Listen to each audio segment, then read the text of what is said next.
نحمده ونصلي ونسلم على حبيبه الكريم أما بعد فأعوذ بالله من الشيطان الرجيم بسم الله الرحمن الرحيم هل يستوي الذين يعلمون والذين لا يعلمون صدق الله مولانا العظيم وبلغنا رسوله النبي الأمين الكريم ونحن على ذلك لمن الشاهدين والشاكرين والحمد لله رب العالمين۔ انتہائی عقیدت و محبت کے ساتھ بارگاہ رسالت میں درود و سلام کا نذرانہ محبت پیش کر لیجیے۔ اللہم صلی علی سیدنا و مولانا محمد معدن الجود والکرم وآلہ الکرام وابنہ الکریم مبارک وسلم صلاۃ وسلام علیک یا سیدی یا رسول اللہ صلی اللہ تعالی علیہ وسلم۔ ہفتہ واری اجتماع کا یہ پروگرام جو سالہ سال سے داؤنی مسجد تیسری پیر خاں اسٹریٹ ناگپاڑا میں منعقد ہوتا رہا ہے، لاک ڈاؤن کی وجہ سے ہر سنیچر کو یہ پروگرام لائیو ہوتا ہے تاکہ جو لوگ ہفتہ واری اجتماع میں شریک ہوتے رہے وہ اپنے گھروں میں خود بھی اس پروگرام سے مستفید ہوں اور گھر والوں کو بھی اس سے استفادے کا موقع ہو۔ تو آج آپ حضرات کے سوالات کے جوابات کے لیے یہ فقیر قادری حاضر ہے۔ چونکہ بتایا گیا ہے کہ سوالات کافی جمع ہو چکے ہیں تو مناسب یہی ہے کہ بغیر کسی تمہیدی بیان کے آپ حضرات کے سوالات کا سلسلہ شروع کیا جائے اور ان کے جوابات بھی فقیر قادری گوشگزار کرے۔ تو میں چاہتا ہوں کہ اب مفتی مقصود اختر سلمہ آپ حضرات کے سوالات میں سے ایک ایک سوال پیش کریں اور یہ فقیر قادری ہر ایک کا بعون الملک الوہاب جواب دینے کی کوشش کرے گا۔ السلام علیکم ورحمۃ اللہ وبرکاتہ۔ وعلیکم السلام۔ پہلا سوال یہ ہے کہ بکر نے اپنا حصہ جو اس کو خاندان کی جائیداد سے مل رہا تھا لینے سے انکار کر دیا اور بار بار سمجھانے پر بھی وہ منع کر رہا ہے، تو کیا اب جو دوسرے حصے دار ہیں جو جائیداد کو آپس میں تقسیم کر کے اپنا اپنا حصہ لینا چاہتے ہیں یا لے رہے ہیں تو کیا وہ گنہگار ہوں گے؟ دیکھیے، یہ جو میراث میں حصہ ہوتا ہے وارثین کا، یہ ارث جو ہے وہ حق شرع ہے۔ کسی کے منع کرنے سے اس کا حق ختم نہیں ہوگا۔ اگر مرنے والے کے لڑکوں میں سے کوئی ایک لڑکا حصہ لینا نہیں چاہتا تو شرعی طور پر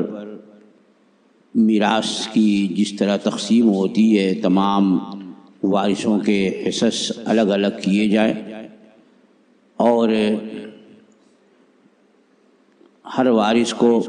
اس کا حصہ دیا جائے۔ جو وارث اپنا حصہ لینا نہیں چاہتا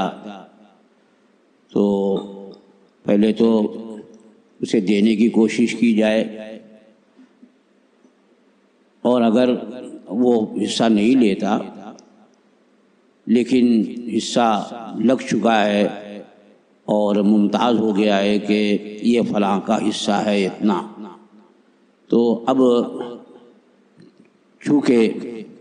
اس کا حصہ جو ہے وہ الگ کر لیا گیا ہے، تو اس سے کہا جائے کہ اگر تم لینا نہیں چاہتے تو اپنا حصہ جسے تم چاہو اسے ہبہ کر دو۔ وہ نہیں لینا چاہتا تو جسے وہ چاہے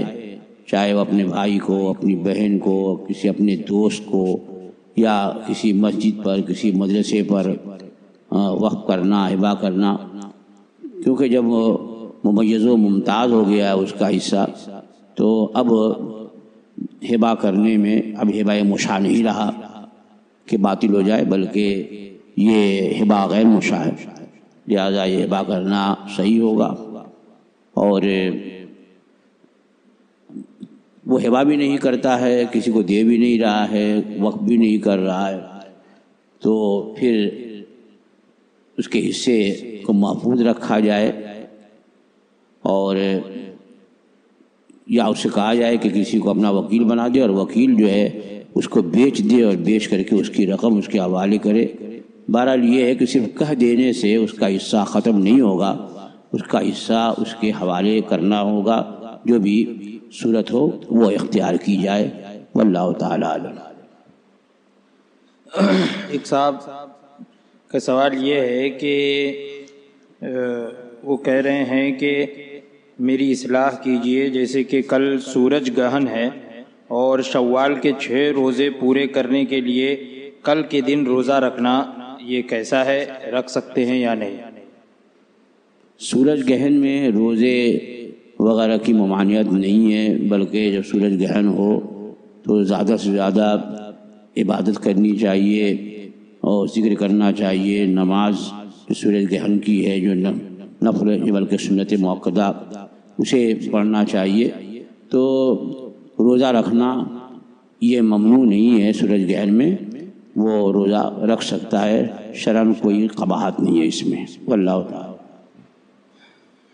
ایک لڑکا ہے جو سید نہیں ہے پر بریلوی سید آفیشیل اس نام سے وہ چینل چلاتا ہے، تو کیا ایسا چینل یعنی چینل کا ایسا نام رکھنا اور چلانا صحیح ہے؟ کسی چیز کا نام سید رکھنے کے لیے ضروری نہیں ہے کہ نام رکھنے والا یا جو اس کا مالک ہو یا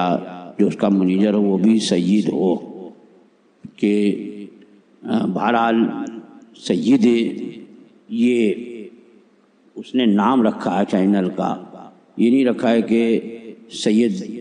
کی طرف سے یہ چینل ہے۔ تو بریلوی سید یا بریلوی سید چینل جو بھی نام اس نے رکھا ہے تو وہ اس میں شرعاً کوئی قباحت نہیں ہے اور کوئی اعتراض کی بات بھی نہیں ہے، واللہ تعالی۔ فرض نماز ہو یا سنت یا نفل میں قعدہ اخیرہ میں سلام پھیرنے کی بجائے کھڑے ہو گئے اور اب یاد آیا کہ سلام پھیرنا تھا، تو اب کیا کرے؟ برائے مہربانی دینی معلومات میں اضافہ فرمائیں اور شکریہ کا موقع عنایت۔ اگر وہ قعدہ کرنے کے بعد کھڑا ہوا ہے تو قیام کی حالت میں بھی وہ سلام پھیر سکتا ہے، لیکن بہتر یہ ہے کہ وہ قعدے کی طرف لوٹے، اور چونکہ قعدہ کر چکا تھا لہذا وہ لوٹتے ہی سجدے سہو کے لیے سلام پھیرے، پھر 2 سجدہ کرے سہو کا، اور اس کے بعد پھر قعدہ کرنے کے بعد سلام پھیر کر کے نماز سے باہر ہو، واللہ تعالی۔ کشف کیا ہے اور کیسے حاصل کیا جا سکتا ہے؟ کشف کے معنی ہوتے ہیں کھولنے کے، کسی پر کسی بات کا انکشاف ہونا، لیکن عموماً یہ کشف و کرامات یہ اللہ والوں کے لیے بولا جاتا ہے کہ ان پر اللہ جل وعلا کی طرف سے غیب کی باتیں کھول دی جاتی ہیں اور وہ باتیں ان پر منکشف ہوتی ہیں جو ہم سے چھپی رہتی ہیں۔ کبھی ایسا بھی ہوتا ہے کہ کسی اللہ والے کی بارگاہ میں کوئی حاضر ہوا اور اس کے دل کی بات اس اللہ والے میں منکشف ہو گئی، کشف کے ذریعے اسے معلوم ہو گیا کہ آنے والا کہاں سے آ رہا ہے اور اس کے دل میں کیا ارادے ہیں۔ یہ اس طرح کی باتیں کشف سے صاحب کشف کو حاصل ہوتی ہے، لیکن یہ کشف و کرامات جو ہیں یہ ولایت سے متعلق ہے، اور ولایت یعنی ولی ہونا یہ کسبی چیز نہیں ہے کہ آدمی جو ہے وہ محنت اور مشقت کرنے کے بعد اس کو حاصل کرے، بلکہ یہ عطیہ الہی ہے۔ اللہ جل وعلا جسے چاہے اپنا ولی بنائے۔ ہاں یہ ہے کہ اللہ تعالیٰ کسے ولی بناتا ہے تو حدیث پاک میں ہے کہ رسول اکرم صلی اللہ تعالیٰ علیہ وسلم نے ارشاد فرمایا کہ لا یزال ما یزال عبدی یتقرب الی بالنوافل حتی احببتہ، کہ میرا بندہ نوافل کے ذریعے میری بارگاہ کا قرب حاصل کرتا رہتا ہے، یعنی فرض تو فرض، واجب تو واجب ہے ہی ہے، بلکہ نفل کام بھی کثرت سے وہ کرتا ہے، خوب جی لگا کر کے عبادت کرتا ہے، ریاضتیں کرتا ہے، گناہوں سے بچتا ہے، مکروہات سے بچتا ہے، یہاں تک کہ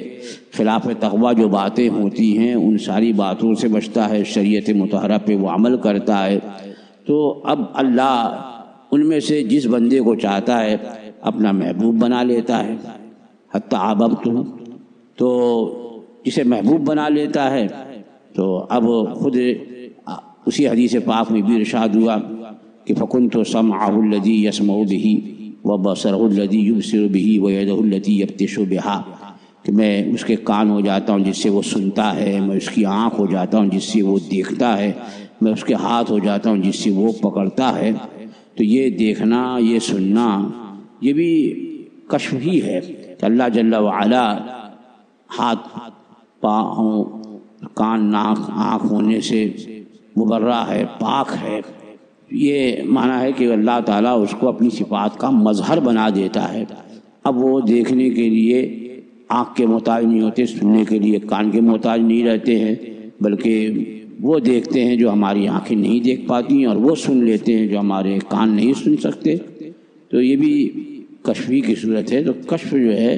یہ کسبی چیز نہیں ہے، بلکہ یہ وہبی ہے۔ اللہ جسے چاہتا ہے اسے اپنا محبوب بنا لیتا ہے اور اسے یہ ان کمالات کے لیے اس بندے کو منتخب فرما لیتا ہے اور عطا فرما دیتا ہے۔ واللہ تعالی عالم۔ آئی لینس لگا کے نماز پڑھنا کیسا ہے؟ آئی لینس لگا کر کے نماز پڑھنے میں کوئی حرج نہیں ہے، اس لیے کہ وہ آنکھ کے اندر ہوتا ہے، اور نماز میں آنکھ کھلی رکھنا یہ مستحب ہے کہ آنکھ کھلی رکھے۔ ہاں اگر خشوع خضوع کے لیے آنکھ بند کرتا ہے تو بھی بہتر ہے، اور آئی لگا کر کے میرے خیال میں نہ آنکھ کھولنے میں دشواری ہے نہ آنکھ بند کرنے میں دشواری ہے، تو نماز میں کسی طرح کی کراہت نہیں ہونی چاہیے۔ واللہ تعالی۔ سوال یہ ہے کہ کیا کافر کا بچہ اگر پیدا ہونے کے بعد فوراً مر جائے تو وہ بھی جہنمی ہوگا؟ اگر ہاں تو اس میں بچے کا کیا قصور؟ اسے تو عمل کرنے کا موقع بھی نہ ملا، نہ ہی اس تک اسلام کی دعوت پہنچی۔ دیکھیے، کافر کے چھوٹے بچے، ناسمجھ بچوں کے بارے میں ہمارے ائمہ کرام میں، ائمہ اسلام میں اختلاف ہے۔ ہمارے امام اعظم ابو حنیفہ رضی اللہ تعالی عنہ نے اس سلسلے میں توقف فرمایا ہے، نہ یہ فرمایا کہ وہ جہنم میں ہیں، نہ یہ فرمایا کہ وہ جنت میں ہیں، کیونکہ ان کے بارے میں روایتیں مختلف ہیں کہ بعض روایتوں سے ایسا پتہ چلتا ہے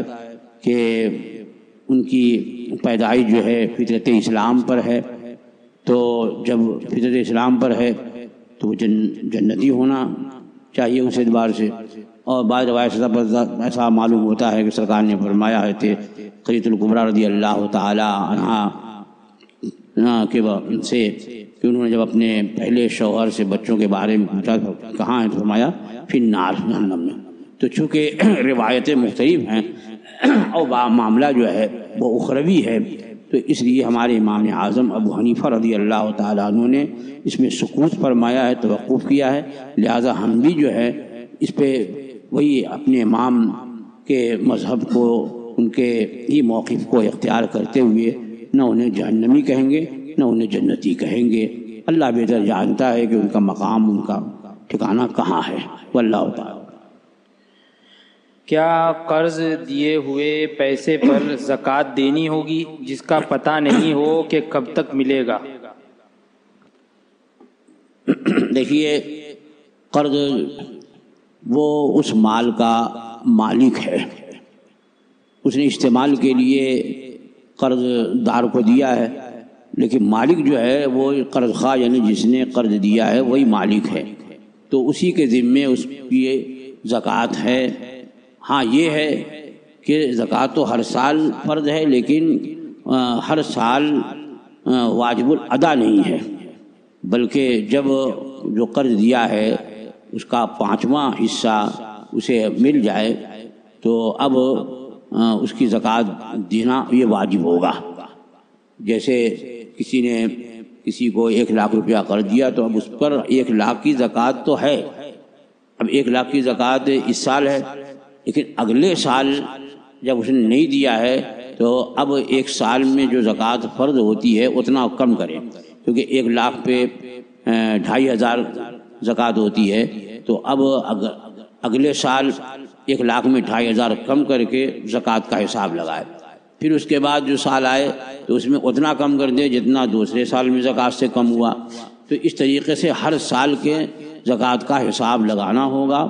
اور دینا واجب ہوگا، جبکہ اس کا خمس یعنی 5واں حصہ مل جائے یا پورا مال اسے واپس مل گیا تو اب ہر سال کی جوڑ کر کے زکوٰۃ دینا ہوگا، اور یہ ذرا سا بھاری پڑے گا، اس لیے بہتر یہ ہے کہ وہ ہر سال زکوٰۃ دیتا رہے، اور آخر میں جب مل جائے تو اس کا حساب لگا لے، اگر کچھ کم دیا ہے تو اتنا اور دے دے، زیادہ دیا ہے تو اور اگلے سال میں اس کا حساب لگا لے، وہ موصوب ہو جائے گا۔ تو زکوٰۃ تو بہرحال اس پر ہے۔ ہاں یہ کہ جس کو قرض دیا ہے وہ انکار کر رہا ہے کہ میں قرض نہیں دوں گا، اور اس کے پاس جو ہے کوئی گواہ بھی نہیں ہے یا اسی طرح سے کوئی ثبوت بھی نہیں ہے کہ یہ دعویٰ کر سکے اس کے خلاف، تو وہ قرض مردہ ہے۔ تو اب جب اس نے انکار کر دیا دینے سے تو اب اس کے ذمے اس کی زکوٰۃ فرض نہیں رہے گی۔ ہاں اگر پہلے تو انکار کر دیا لیکن چند سال کے بعد اس نے اس کی زکوٰۃ کا مال اسے واپس کر دیا تو اب صرف اسی سال کی زکوٰۃ رہے گی جس سال اس کو مال اپنا واپس ملا ہے، واللہ تعالی۔ زید کو دیہات میں مسجد کے علاوہ کسی کے گھر یا میدان میں عیدین کی نماز پڑھانا کیسا ہے، جبکہ مسجد کے امام اور متولی فاسق و فاجر ہے اور مسجد میں نماز پڑھنے میں فتنہ فساد کا اندیشہ ہے؟ کیا اس صورت میں زید کو اس طرح عیدین کی نماز پڑھنا یا پڑھانا صحیح ہے؟ یہ اڑیسہ بالیسور سے۔ دیکھیے، جمعہ اور عیدین کی نماز کے لیے کچھ شرائط ہیں، 5 وقتہ نمازوں کی طرح سے نہیں ہے کہ جو چاہے امامت کے لائق اگر ہے تو وہ امامت کرے، بلکہ جمعہ اور عیدین کے لیے شرط یہ ہے کہ وہ شہر ہو اور اس کے علاوہ اذن عام ہو، جہاں جمعہ ہو رہا ہے وہاں ہر ایک لائق جمعہ شخص کو آنے کی اجازت ہو، کسی ایک کو بھی وہاں آنے سے روکا نہ جائے، اذن عام ہونا چاہیے۔ دوسرے یہ کہ امام جو ہے وہ ہر ایک نہیں ہو سکتا، بلکہ وہ امام ہوگا جمعہ یا عیدین کا جو شرعاً معزون ہو، معزون یعنی جسے جمعہ پڑھانے کا اذن دیا ہو۔ اب پہلے جب اسلامی حکومت تھی تو سلطان اسلام جمعہ قائم کرتا تھا، یا سلطان اسلام کا نائب یا جس کو سلطان اسلام اجازت دیتا تھا وہ جمعہ قائم کرتا تھا۔ اب سلطان اسلام نہیں رہا تو علماء کرام نے فرمایا کہ جب بادشاہ اسلامی سلطنت سے زمانہ خالی ہو گیا، بادشاہ نہیں رہے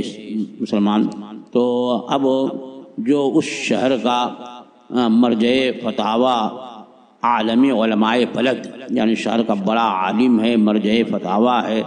تو وہ قائم مقام سلطان کے ہے، وہ خود پڑھائے یا جسے وہ معزول کرے، جسے اجازت دے، وہ بھی جمعہ قائم کر سکتا ہے اور عیدین قائم کر سکتا ہے۔ تو اب یہاں جو سوال کیا گیا ہے، کیونکہ زید نے عیدین کی نماز جو ہے وہ میدان میں یا کھیت میں یا گراؤنڈ میں کہیں پڑھایا، تو وہ میدان اور کھیت سے مطلب نہیں ہے، کیونکہ جمعہ یا عیدین کے لیے عیدگاہ ہونا یا جامع مسجد ہونا یہ شرط نہیں ہے، میدان میں بھی جمعہ ہو سکتا ہے جہاں پر اذن عام ہو اور امام معزول ہے۔ تو اگر زید کو اس شہر کے بڑے عالم نے جو قاضی شرع ہو اس نے اجازت دی تھی عید کی نماز پڑھانے کی، تو وہ معزول ہوا اور اس نے نماز عید کی جماعت قائم کی تو وہ صحیح ہے۔ اور اگر وہاں عالم علماء بلد نہیں، کوئی بڑا عالم نہیں جس پر سب کا اتفاق ہو، تو وہاں کے جو عامۃ المسلمین ہیں، عام مسلمان، انہوں نے اگر زید کو مقرر کیا کہ تم نماز عید پڑھاؤ، تو اب زید کا نماز عید کی امامت کرنا یہ جائز ہوگا۔ اور اگر ایسا نہیں ہے بلکہ نہ کسی نے اس کو کسی قاضی شہر نے اس کو اجازت دی اور نہ ہی عامۃ المسلمین نے اس زید کو قائم کیا، اور نہ وہ خود شہر کا عالم علماء بلد ہے، قاضی شرع ہے، تو پھر جمعہ اور یا عیدین جو بھی پڑھایا وہ صحیح نہیں ہوگا۔ واللہ تعالیٰ۔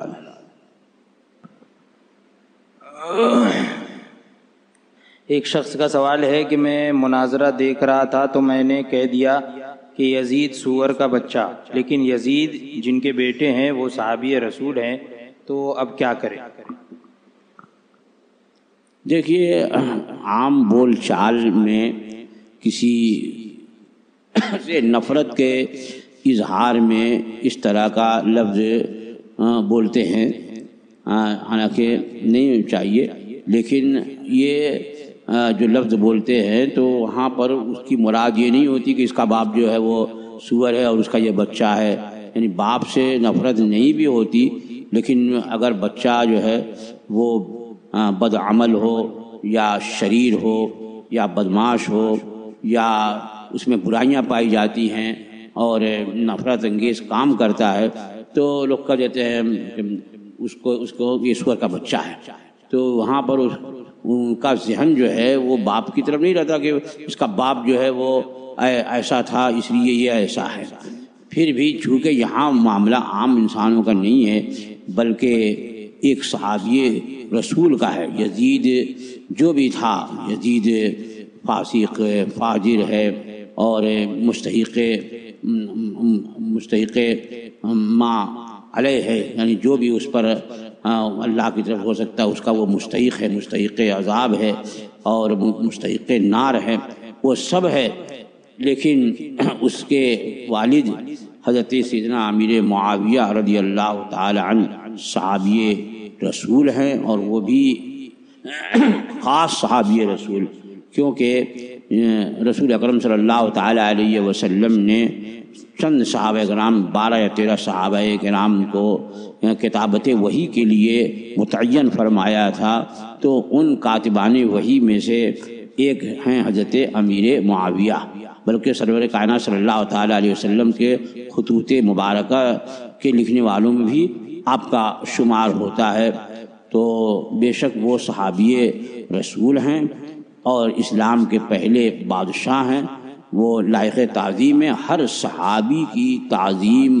ہم پر فرض ہے، یہی اہل سنت جماعت کا عقیدہ ہے کہ ہر صحابی کی تعظیم فرض ہے، اور ان کی اہانت، ان کی توہین، ان کی گستاخی یہ حرام ہے۔ تو یزید کو جو بھی برا بھلا کہا وہ اس کا مستحق ہے، لیکن ایسا کوئی لفظ یزید کی طرف منسوب کر کے نہ بولا جائے کہ حضرت سیدنا امیر معاویہ رضی اللہ تعالیٰ عنہ کی شان اقدس میں بھی کسی طرح کی گستاخی ہو یا بے ادبی ہو سے بچنا چاہیے۔ تو جس نے بھی ایسا کہا ہے اسے چاہیے کہ وہ رجوع کر لے کہ میرے ذہن میں حضرت امیر معاویہ یا یزید کے باپ کا، والد کا کسی طرح سے خیال کا کوئی تصور ہی نہیں تھا، صرف یزید کے کرتوت اور یزید کے مظالم اور یزید کی برائیاں اور یزید کی معصیتوں کی بنیاد پر میں نے اسے ایسا کہا تھا۔ میں ہر صحابی کی تعظیم کرتا ہوں، حضرت امیر معاویہ ہوں یا کوئی بھی صحابی ہو، سب میرے نزدیک لائق احترام، لائق تعظیم ہے، ان کی تعظیم فرض ہے، اور میں اگر کسی کے ذہن میں بات آئی تو میں اس سے اپنی برات کا اعلان کرتا ہوں۔ دور حاضر میں ایسا امام ملنا مشکل ہے جو تصویر نہ کھنچاتا ہو اور ٹی وی کرکٹ وغیرہ نہ دیکھتا ہو، تو کیا حضرت ایسے امام کے پیچھے نماز پڑھے یا نہیں، اور جمعے کی نماز کیسے ادا کرے؟ دیکھیے، امام بہرحال ہر ایک کے بارے میں نہیں کہا جا سکتا کہ وہ جو ہے ٹی وی دیکھتا ہے اور فوٹو کھنچواتا ہے۔ الحمدللہ آج بھی بہت سے ایسے عالم دین ہیں کہ جو تصویر کشی سے بچتے ہیں، تصویر کھنچوانے سے بچتے ہیں اور ٹی وی وغیرہ دیکھنے سے پرہیز کرتے ہیں۔ تو انہیں امام بنایا جائے، جہاں ایسے امام ان کے پیچھے نماز پڑھی جائے۔ اور جہاں تک مسئلہ جمعے کا ہے یا عیدین کا ہے، تو چونکہ ان کے لیے جماعت شرط ہے، اور اگر شہر میں کوئی ایسا امام نہیں ہے کہ جو ان باتوں سے، ان تصویر وغیرہ کھنچوانے سے، ٹی وی دیکھنے سے بچتا نہیں ہے، کوئی ایسا امام جو بچنے والا وہ نہیں ملتا ہے، سارے امام ایسے ہی ہیں، تو اس وقت چونکہ مجبوری ہے، لہٰذا اگر واقعی وہ سنی صحیح العقیدہ ہے لیکن یہ سب بے عملیاں پائی جاتی ہے، تو اس کے پیچھے وہ جمعہ ادا کر سکتا ہے، عیدین کی نماز پڑھ سکتا ہے۔ اللہ تعالیٰ میت کا 10واں 20واں 40واں وغیرہ یہ کیوں کرتے ہیں؟ اس کے پیچھے کیا راز اور مقصد ہے؟ دیکھیے، یہ سب ایصال ثواب کے طریقے ہیں، یعنی مرنے والے کی روح کو ثواب پہنچانا اپنے اعمال کے۔ تو اب ہم جو بھی عمل ہم نیک کریں اس کا ثواب ہم موتا کو ایصال کر سکتے ہیں، پہنچا سکتے ہیں۔ اگر مطلقاً یہ چھوڑ دیا جائے کہ اپنے اپنے موتا کے ایصال ثواب کے لیے آپ تقریبات کریں یا آپ پروگرام کریں، آپ کھانے تقسیم کریں، لیکن اس میں اگر کسی دن کی تعین نہ ہو تو وہ معاملہ ٹلتا رہتا ہے۔ دیکھنے میں آیا کہ جب تک کسی دن کو متعین نہیں کرتے کسی کام کے لیے تو کہتے ہیں ٹھیک ہے بھائی، ہاں یہ جمعہ کو نہیں، اگلے جمعہ کر لیں گے، تو ٹھیک ہے 2 جمعہ بعد کر لیں گے، یہ جمعے کو یہ کام آ گیا فلاں دن کر لیں گے۔ تو ہمارے بڑے بوڑھوں نے اسی لیے اس طرح کے دن متعین کر دیے۔ یہ تحدید شرعی نہیں ہے، یہ تعین شرعی نہیں، شرعاً یہ متعین نہیں کیا گیا، نہ شرعاً جو ہے وہ تیجے کا دن مقرر کیا گیا ہے، نہ 10ویں کا دن مقرر کیا گیا ہے، نہ شرعی طور پر 40واں کا دن مقرر کیا گیا ہے یا برسی کا دن مقرر کیا گیا ہے کہ انہی دنوں میں ایصال ثواب ہوگا اور ضروری ہے یا سنت ہے، بلکہ یہ جو ہمارے بزرگوں نے اس طرح کی تاریخیں یا اس طرح کے ایام مقرر کر دیے، تو اس لیے اسی بہانے اس کے لیے ایصال ثواب ہوتا رہے گا۔ مثلا تیجا کر دیا ہے تو اب خواہی نہ خواہی لوگ میت کے تدفین کے بعد دوسرے دن یا کہیں تیسرے دن قرآن خوانی وغیرہ کا اہتمام کرتے ہیں، غریبوں کو کھانا وغیرہ کھلاتے ہیں۔ یہ اس لیے کہ اس طرح سے ہو جاتا ہے. ایسے پھر 10واں مقرر کر دیا کہ 10 دن 10واں کہا تو اب یہ رہتا ہے گھر والوں کو کہ ہاں 10ویں کا فاتحہ. آج جو ہے 10ویں کا فاتحہ ہے تو آج 20واں ہے تو آج 40واں ہے. یہ صرف تعین جو ہے وہ آسانی کے لیے ہے اور اس لیے ہے کہ وہ اسی بہانے وہ عمل ہو جاتا ہے اور مرنے والے کو ثواب پہنچتا رہتا ہے. اور یوں ہی مطلقاً چھوڑ دیا جائے تو ہوتا ہے نہیں ہوتا ہے یہ بھی ہو سکتا ہے. تو یہ تعین جو ہے شرعاً نہیں ہے بلکہ لوگوں کی آسانی کے لیے لوگوں نے اس طرح کے ایام مقرر کر دیے ہیں. اور اصل چیز اس میں ایصال ثواب ہے اور ایصال ثواب یہ حدیث پاک سے اور اقوال سلف و خلف سے ثابت ہے. واللہ تعالی عالم. ایک صاحب کا سوال یہ ہے کہ کیا کوئی غیر محرم سے قرآن پاک پڑھنا سیکھ سکتا ہے؟ دیکھیے قرآن مجید کا سیکھنا اور اس کا صحیح پڑھنا یہ فرض ہے، لیکن جب مرد پڑھانے والے ہیں مردوں کو اور مرد کے لیے کوئی پابندی نہیں ہے، نہ کہیں نکلنے کی پابندی ہے نہ کہیں جانے کی پابندی ہے، تو آخر وہ کیوں نامحرم عورت سے ہی جو ہے وہ سیکھے گا؟ جبکہ عورت کی آواز بھی عورت ہے، یعنی جس طرح سے عورت کا پردہ ہے اسی طرح سے عورت کی آواز کا بھی پردہ ہے. تو کیوں اسے اپنا استاد بنائے گا اور فتنے کا کیوں دروازہ کھولے گا؟ بلکہ وہ قرآن سیکھنا ہے تو بہت سارے شہر میں قاری ہیں، بہت سارے گاؤں میں قاری ہیں، اچھا قرآن پڑھنے والے ہیں. وہ قریب نہیں ہے تو دور سے ہی قرآن کا سیکھنا فرض ہے. اس فرض کی ادائیگی کے لیے وہ کوشش کرے اور ایسا کا عمل نہ کرے کہ جس کی وجہ سے کسی طرح کا جو ہے اتہام، کسی طرح کا اس پر الزام ہو. کہ رسول اکرم صلی اللہ تعالی علیہ وسلم نے ارشاد فرمایا اتقوا مواضع التہم، تہمت کی جگہوں سے بھی بچو. یعنی تہمت سے تو بچنا ہے ایسی جگہ کہ جہاں پر تہمت کسی طرح سے لگ سکتی ہے، ایسی جگہ جانے سے بھی بچنے کا حکم دیا گیا ہے. تو ایسے عمل سے بھی بچنے کا حکم ہے جس کی وجہ سے لوگوں کو کسی طرح کا شک و شبہ ہو سکتا ہے. واللہ تعالی.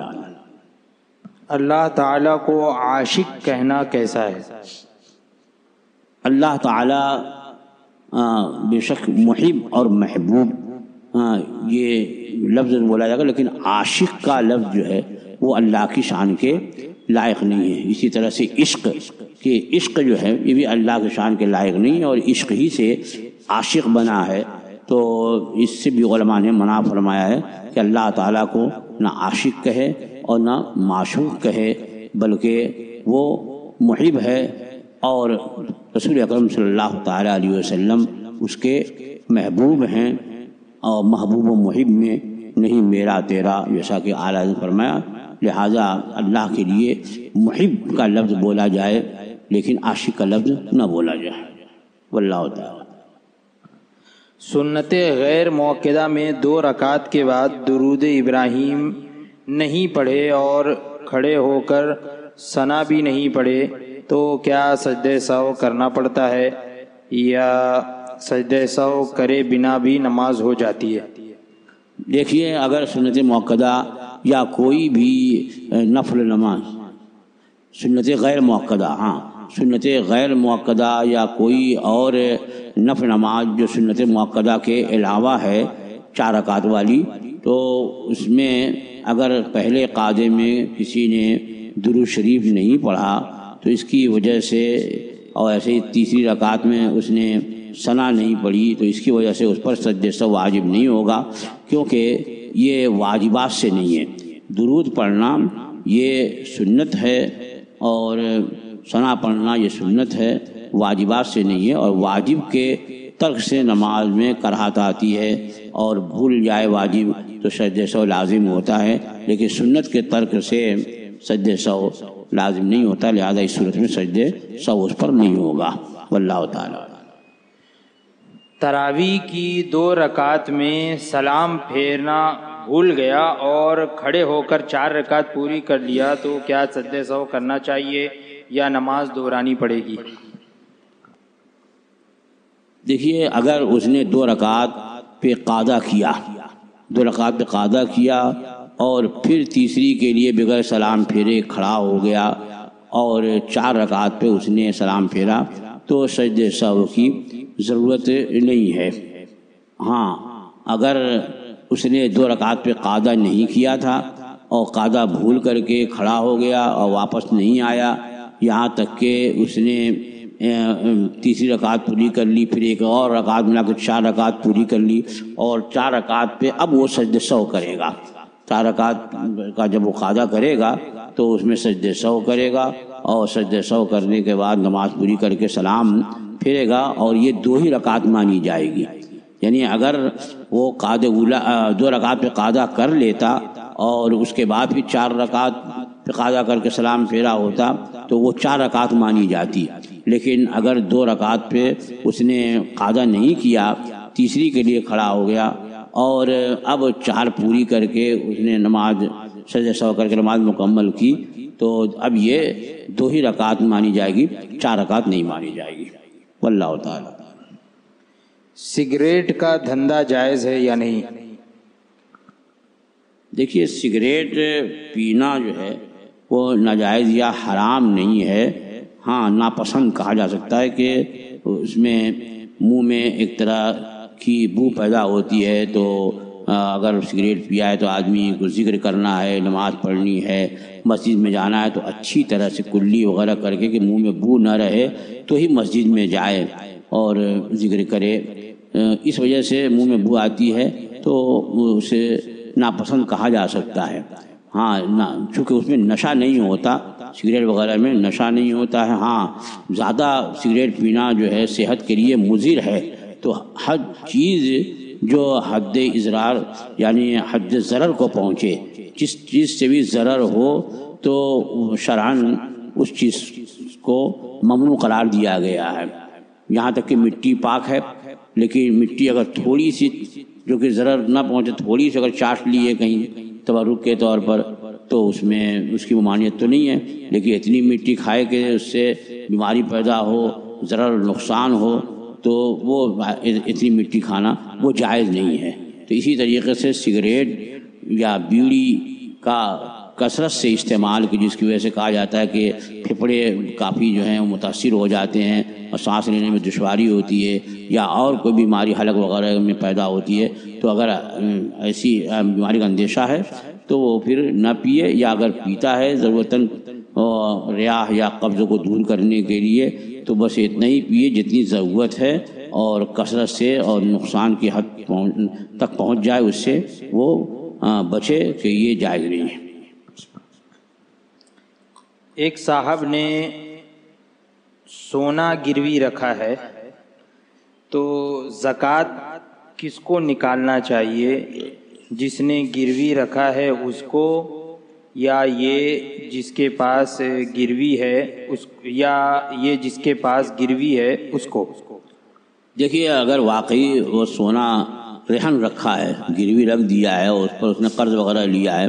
تو رہن پر زکوٰۃ نہیں ہوتی۔ رہن جس کے پاس ہے نہ اسے زکوٰۃ نکالنی ہے، اور جس نے رہن رکھا ہے اس پر بھی زکوٰۃ فرض نہیں ہے، کیونکہ وہ کی ملکیت تو ہے لیکن اس پر قبضہ نہیں ہے۔ رہن جو سامان رکھا ہے اس پر اس کو قبضہ نہیں ہے، اس وجہ سے جو مالک ہے سونے کا اس پر بھی زکوٰۃ فرض نہیں ہے، اور جس کے بعد رکھا ہے اس پر بھی زکوٰۃ نہیں ہے۔ واللہ تعالی۔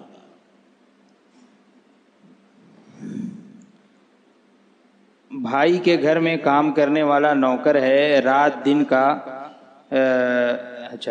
کا نوکر ہے، بہن ان کے گھر سے کوئی چیز اپنی ضرورت کے لیے منگاتی ہے تو بھائی اپنے نوکر کے ہاتھ سے بہن کے گھر بھیج دیتا ہے، تو کیا بہن کو نوکر کو اس کی اجرت دینی چاہیے؟ جیسے بہن نے خود سے کہا کہ تیرے نوکر کے ہاتھ سے بھیج دے، بھائی نے خود سے نہیں بولا کہ میں بھیج دیتا ہوں، تو بہن کو اجرت دینی پڑے گی یا نہیں؟ بھئی جب بھائی کا وہ نوکر ہے تو نوکر کے یہ مصارف میں ہیں، مصروفیات میں سے ہیں کہ گھر کا کام کرے، تو کسی کے وہاں کوئی چیز بھیجنا یہ بھی اس کے اعمال میں آتا ہے۔ ان نوکر کا عمل میں یہ بھی ہے کہ گھر کے کام کرے تو مالک جو ہے وہ کسی چیز کو کسی وہاں بھیجتا ہے، یہ تو عرف عام ہے۔ عرف میں یہ بالکل ضائع و شائع ہے کہ نوکر سے اس طرح کی خدمات لی جاتی ہیں، تو یہ اس کی ذمہ داری سے ہے، اس کی خدمات سے ہے، الگ سے اس کی اجرت جو ہے وہ واجب نہیں ہوگی۔ ہاں اگر بہن چاہے کہ میرے وہاں یہ چیز اس نے پہنچائی ہے اور کچھ بطور انعام دے تو وہ دے سکتی ہے۔ 7.5 تولہ سونا یا 52.5 تولہ چاندی یا دونوں کو ملا کے نصاب والا ہے کوئی انسان، کوئی آدمی، لیکن 5 لاکھ کے اوپر، 5 لاکھ سے زیادہ اس پر قرض ہے اور اس کی انکم بھی اتنی نہیں ہے، سالوں سے قرض ہے، تو اس کو زکوٰۃ دے سکتے ہیں یا نہیں؟ 4-5 دکانیں ہیں زید کی اور 2 لڑکے اور 2 لڑکیاں ہیں، تو کیا وہ جیتے جی کوئی ایک اولاد یا کسی 2 کو بخشش میں دے سکتا ہے؟ اس کی بھی وضاحت فرمائے۔ یعنی یہ 2 سوال۔ دیکھیے، سب سے پہلے تو یہ جو نصاب کے بارے میں کہا گیا ہے کہ سونا بقدر نصاب ہو یا چاندی بقدر نصاب ہو یا سونا چاندی مل کر کے نصاب کو پہنچ جائے اور اس پر 5 لاکھ جو ہے وہ قرض ہے، تو اب کیا اس پر زکوٰۃ ہوگی کہ نہیں ہوگی؟ تو جو قرض ہوتا ہے وہ مائنس کیا جاتا ہے۔ اب اگر سونا یا چاندی یا سب ملا کر کے اتنا ہے کیش وغیرہ کہ جو اس کے قرض سے زیادہ ہے، جو زیادہ جتنا ہوگا اس پر زکوٰۃ ہوگی، اور قرض سے اگر کم ہے تو جو زیادہ ہے قرض سے اور وہ نصاب کو پہنچ جاتا ہے تو اس پر زکوٰۃ ہوگی، اور اگر بقدر نصاب نہیں پہنچتا اور قرض سے تھوڑا زیادہ ہے یا قرض کے برابر ہے یا قرض سے کم ہے تو اس پر زکوٰۃ نہیں فرض ہوگی۔ ہاں جب اس کے پر قرض ہے تو وہ زکوٰۃ لے سکتا ہے، لیکن بہتر یہ ہے کہ جب اس کے پاس سونا ہے تو زکوٰۃ لینے کے بجائے وہ اپنے مال کو اپنے اوپر صرف کرے۔ ہاں اگر کوئی اس کے حال سے واقف ہے اور اس کی مدد کے طور پر اسے زکوٰۃ دے تو وہ اس نے لیا تو اس میں کوئی حرج نہیں ہے۔ اور دوسرا سوال یہ تھا کہ اس کی کچھ دکانیں ہیں اور وہ اپنے بیٹوں کو بخشش دینا چاہتا ہے، تو اپنی زندگی میں اگر اولاد میں تقسیم کرنا چاہتا ہے تو بیٹے اور بیٹی سب کو برابر دے، کسی کو بلا وجہ شرعی ترجیح نہ دے کہ کسی کو بہت زیادہ دیا، کسی کو ایک دم کم کیا یا بالکل نہیں دیا، کہ قیامت کے دن اس پر پکڑ ہوگی کہ رسول اکرم صلی اللہ تعالیٰ علیہ وسلم نے ارشاد فرمایا اعدلوا بین اولادکم، اپنی اولاد کے درمیان عدل کرو، انصاف کرو۔ اگر کوئی اپنی اولاد کو کچھ دے تو اس میں انصاف کرے، ایسا نہیں کہ ایک کو بہت زیادہ دے دے اور ایک کو بالکل نہ دے، بالکل سے محروم رکھے۔ ہاں یہ ہے کہ اگر کوئی دینی ترجیح ہے، جیسے ایک علم دین حاصل کرنے میں لگا ہوا ہے اور دوسرا جو ہے وہ دنیا میں مشغول ہے، تو جو علم دین میں حاصل کر رہا ہے، دینی کام میں لگا ہوا ہے، اگر اس کو زیادہ دیا تو یہ دینی ترجیح کی بنیاد پر دیا تو اس میں حرج نہیں، اور اگر ایسی کوئی ترجیح نہیں ہے تو باپ جو ہے وہ سب کو برابر دے، یہاں تک کہ بیٹی کو بھی بیٹے کے برابر دے۔ واللہ تعالیٰ۔ یہ ایک سوال ہے کہ صلاۃ فاطمۃ الزہرا رضی اللہ تعالی عنہا، یہ تفصیل کے ساتھ ہے کہ حضرت شیخ عبد القاسم صفا سے منقول ہے کہ ایک روز میں نے سیدہ فاطمہ کو خواب میں دیکھا، بعد سلام کے میں نے عرض کی کہ اے خاتون جنت، آپ کس چیز کو زیادہ دوست رکھتی ہیں کہ روح مبارک کو بخشوں؟ فرمایا سیدہ کونین نے کہ دوست رکھتی ہوں شعبان کے مہینے میں 8 رکعت 1 سلام 4 قعدہ کے ساتھ، اور ہر رکعت میں بعد الحمد کے سورہ اخلاص 11 بار پڑھے۔ جو کوئی یہ نماز ماہ شعبان میں پڑھے اور مجھے اس کا ثواب بخشے تو اے عبد القاسم، میں ہرگز قدم نہ رکھوں گی جنت میں جب تک کہ اس کی شفاعت نہ کراؤں۔ اکثر اکثر صلحاء یہ نماز 15ویں شعبان کو ادا فرماتے ہیں. تو یہ پورا ایک میسج ہے. تو کسی نے یہ سوال کیا ہے کہ اس کے بارے میں کچھ بتائیے. اس طرح کی کوئی روایت جو ہے وہ اس فقیر کے نظر سے نہیں گزری، لیکن چونکہ نماز یہ رات میں پڑھنی ہے اور رات کے نوافل میں 8 رکعت تک ایک سلام سے اجازت بھی ہے، تو اگر کوئی اس طرح سے پڑھے تو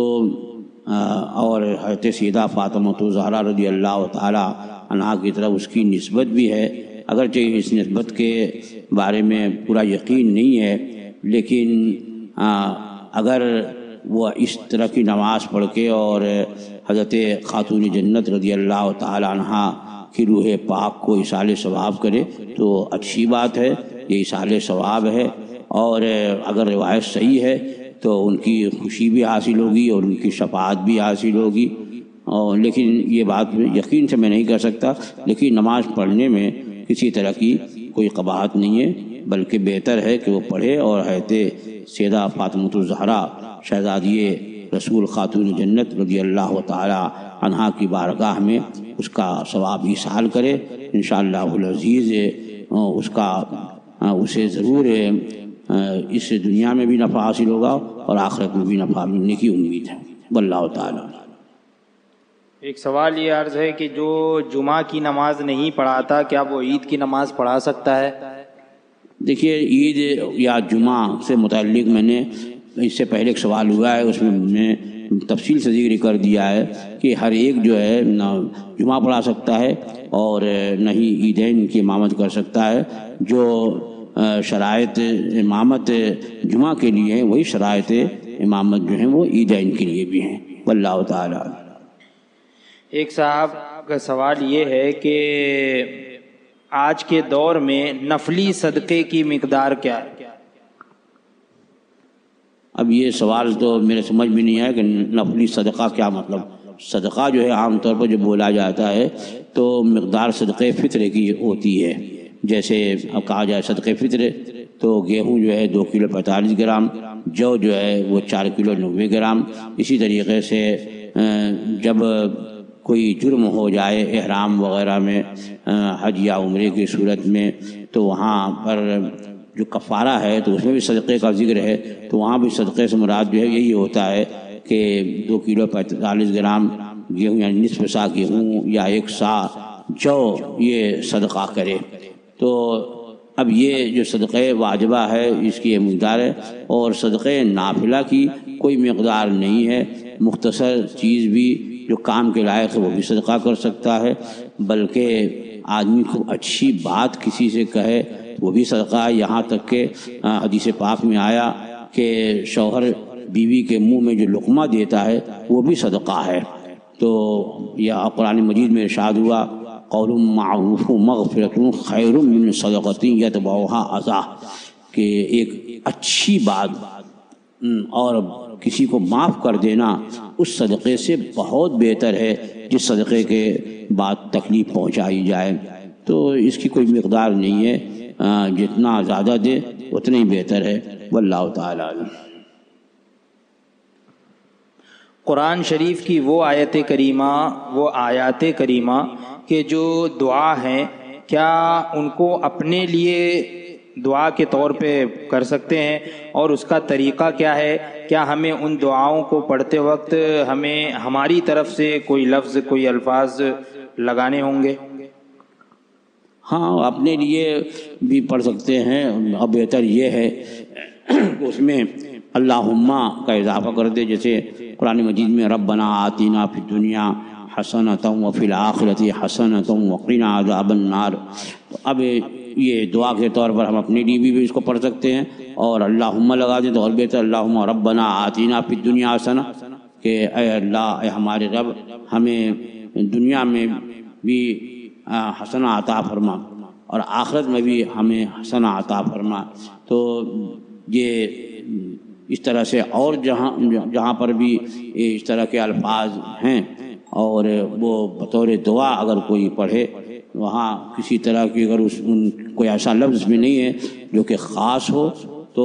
اس میں کوئی حرج نہیں ہے، پڑھ سکتے، بلکہ بہتر ہے کہ قرآن مجید کے الفاظ سے وہ دعا کرے۔ واللہ تعالیٰ۔ کیا حضرت علی رضی اللہ تعالی عنہ مولود کعبہ ہیں؟ حضرت سیدنا علی مرتضیٰ شیر خدا کرم اللہ تعالی وجہ الکریم کے ولادت باسعادت خانہ کعبہ میں ہوئی نہیں ہوئی، اس سلسلے میں روایتیں مختلف ہیں، اور ایک روایت سے معلوم ہوتا ہے کہ آپ کی ولادت خانہ کعبہ میں ہوئی، اور آپ کے علاوہ بھی دوسرے کے لیے بھی زیادہ صحیح روایت ہے۔ حکیم بن حازم، حضرت حکیم بن حازم، ان کے بارے میں زیادہ صحیح روایت ہے کہ وہ خانہ کعبہ میں پیدا ہوئے، لیکن ان کو کوئی بھی مولود کعبہ نہیں کہتا۔ تو حضرت علی مرتضیٰ شیر خدا کرم اللہ تعالی وجہ الکریم کے لیے ایک روایت ہے، اگر اس روایت کی بنیاد پر کوئی مولود کعبہ یعنی خانہ کعبہ میں ان کی ولادت ہوئی کہتا ہے تو اس میں شرعاً کوئی قباحت نہیں ہونی چاہیے۔ واللہ تعالیٰ۔ کیا پاکٹ منی سے پہ زکوٰۃ ہے؟ اب پتہ نہیں اس کا پاکٹ منی کتنا ہے، اب اس طرح کے سوالات کرتے ہیں جیسے معلوم ہو رہا ہے کہ مجھے کشف ہو رہا ہے یہاں پر کہ آپ کا پاکٹ منی کتنا ہے۔ ارے بھائی، اب کسی کے پاس سے جو خرچ کے پیسے ہیں اگر اس خرچ ہو رہے ہیں تو اس پر کہاں سے زکوٰۃ ہوگی؟ زکوٰۃ کے لیے یہ ہے کہ سال کے اخیر میں جو بچت ہے، یعنی آپ کی جو انکم آ رہی ہے، سال بھر آتی رہی ہے، سال بھر مالک نصاب رہے، جب سال پورا ہوا تو اس وقت اب دیکھیں گے کہ کتنی رقم ہے جو آپ نے خرچ کر دیا، چاہے وہ پاکٹ منی کے نام پر خرچ کیا ہو اور چاہے کسی اور معاملے میں خرچ کیا ہو، تو وہ اس خرچ کا یہاں زکوٰۃ میں حساب نہیں ہے، بلکہ سال کے اخیر میں آپ کے پاس جو جمع پونجی ہے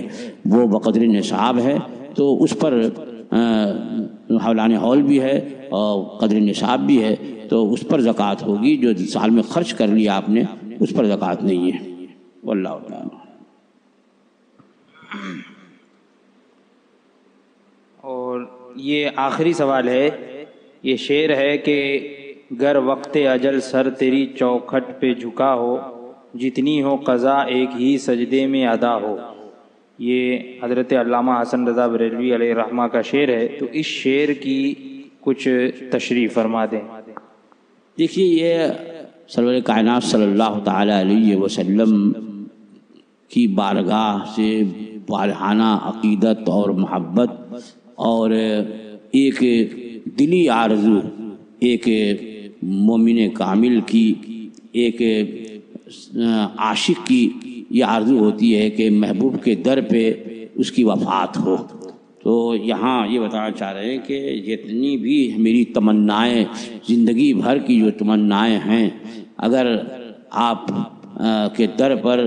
سر جھکا ہو اور اجل آ جائے، اسی وقت میرا انتقال ہو جائے، تو زندگی بھر میں جو بھی میری تمنائیں تھیں وہ ساری کے ساری تمنائیں جو ہیں اسی آن اسی لمحے پوری ہو جائیں گی۔ یعنی اس کا یہ معنی نہیں ہے کہ اگر کوئی مدینہ طیبہ میں انتقال کرے تو اور اس کی بہت ساری نمازیں اس کے ذمہ باقی ہیں تو سب اس طرح ادا ہو جائیں گے، لیکن یہ ہے کہ وہاں سرور کائنات صلی اللہ تعالی وسلم نے ضرور ارشاد فرمایا کہ جس سے ہو سکے کہ مدینے میں مرے تو مدینے میں مرے، کہ جو مدینے میں مرے گا میں قیامت کے دن اس کی شفاعت کروں گا۔ تو میرے آقا صلی اللہ تعالی وسلم خود جب ضمانت دے رہے ہیں اس کی شفاعت کے لیے تو کیا کہنا ہے، کتنی بہترین موت ہے۔ تو وہ تو شہر مدینہ کے لیے سرکار فرما رہے ہیں، اور یہاں تو خاص اس در کرم پہ موت آنے کی تمنا ہے کہ وہاں اگر موت آتی ہے تو زندگی بھر کی آرزوؤں کی تکمیل ہو جائے گی اور میری موت میرے لیے معراج بن جائے گی۔ واللہ تعالیٰ عنہ۔ سوالات ابھی کافی ہیں اور لیکن وقت بھی کافی ہو چکا ہے، 12 بج چکے، تو انشاءاللہ تبارک و تعالی آئندہ جو دینی نشست ہوگی اس میں بقیہ سوالات کیے جائیں گے۔ آخر میں سوالات جو پوچھنے والے حضرات ہیں اور جتنے تمام حضرات جو سماعت کر رہے تھے ان لوگوں کی طرف سے حضور کی خدمت میں سلام پیش ہے، سلام قبول فرمائے۔ وعلیکم السلام۔ بیماروں کے لیے دعائے شفا اور مرحومین کے لیے دعائے مغفرت کی درخواست ہے۔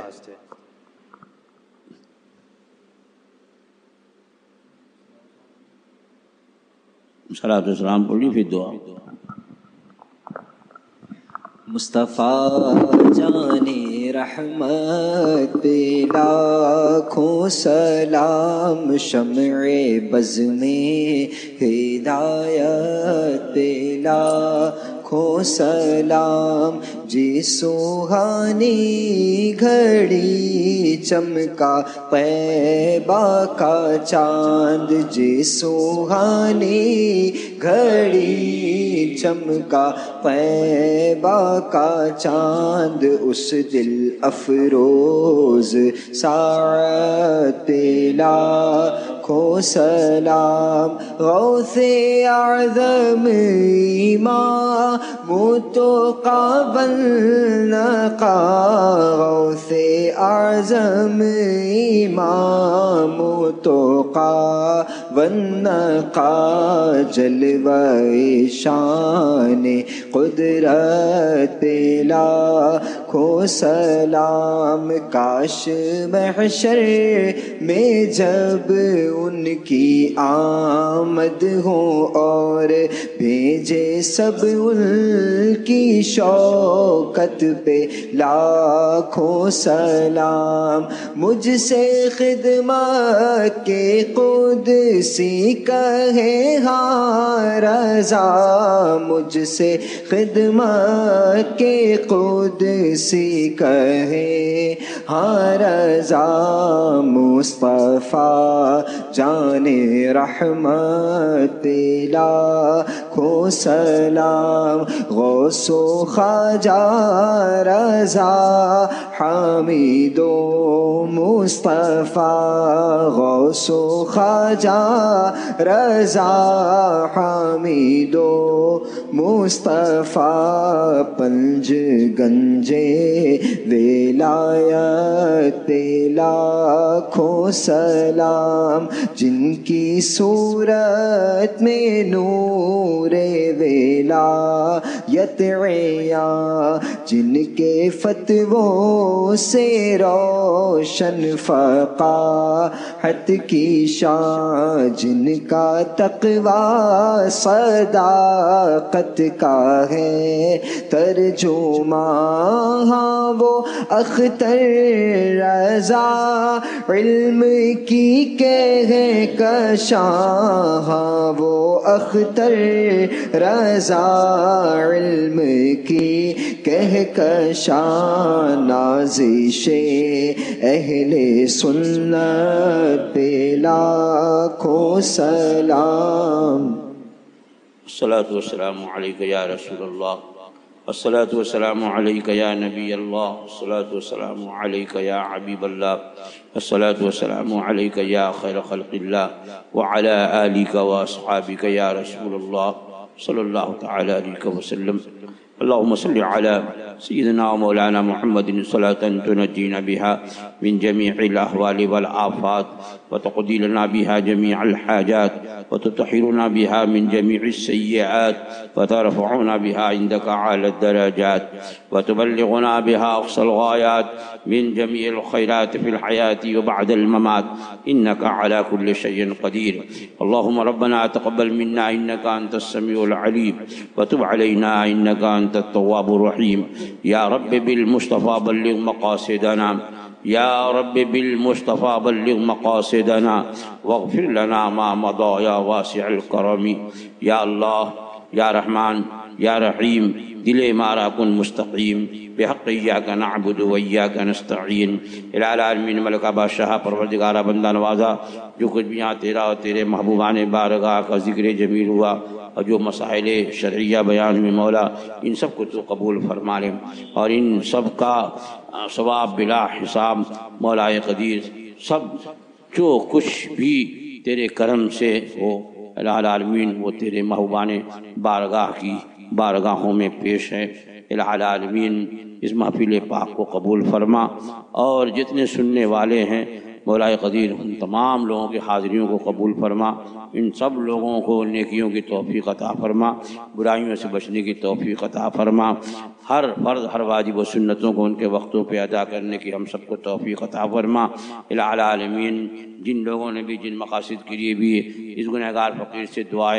دعاؤں کی درخواست کی ہے، مولا ان تمام لوگوں کے ان کے جائز مقاصد میں کامیابی عطا فرما، پریشان حالوں کی پریشانیوں کو دور فرما، جو مقروض ہیں انہیں بارقت سے سبک دوش فرما، جو بے روزگار ہیں انہیں حلال روزی عطا فرما، جو صاحب روزگار ہیں ان کے حلال روزیوں میں برکت عطا فرما، جو بیمار ہیں انہیں شفائے کامل و عاجل عطا فرما، جو ہم سے رخصت ہو گئے ہیں مولا قدیر ان تمام سنی صحیح العقیدہ مسلمان مرحومین کی مغفرت فرما، ان کی قبروں کو کشادہ فرما، ان کے پسماندگان کو صبر جمیل اجر جزیل عطا فرما۔ مولا قدیر جو ناگفتہ بے حالات اس وقت پیدا ہو چکے ہیں، الہ العالمین جلد سے جلد تمام مسلمانوں کو اس سے چھٹکارا عطا فرما، اور تمام مسلمانوں کی عزت آبرو جان مال عقیدے اور ایمان کی حفاظت فرما۔ ہم تمام لوگوں کو مسلک حق مسلک اہل سنت جسے پہچان کے لیے زمانے میں مسلک اعلیٰ حضرت کہتے اسی سچے مسلک پہ قائم رکھ، اسی سچے مسلک کا خادم بنا، اور اسی سچے مسلک پہ ہمیں موت نصیب فرما، اور اسی سچے مسلک کے ماننے والوں کے ساتھ ہمارا حشر فرما۔ الہ العالمین، آج کے اس پروگرام میں جن لوگوں نے بھی اس طرح سے بھی دامے درمے قدمے سخنے حصہ لیا ہے، کوششیں کی، مولا تمام لوگوں کی کوششوں کو قبول فرما، اور دارین میں انہیں بہترین صلہ عطا فرما۔ وصلی اللہ تعالی علی خیر خلقہ ونور عرشہ سیدنا ومولانا محمد وآلہ واصحابہ ذریاتہ وآل بیتہ اجمعین برحمتک یا ارحم الراحمین۔ لا الہ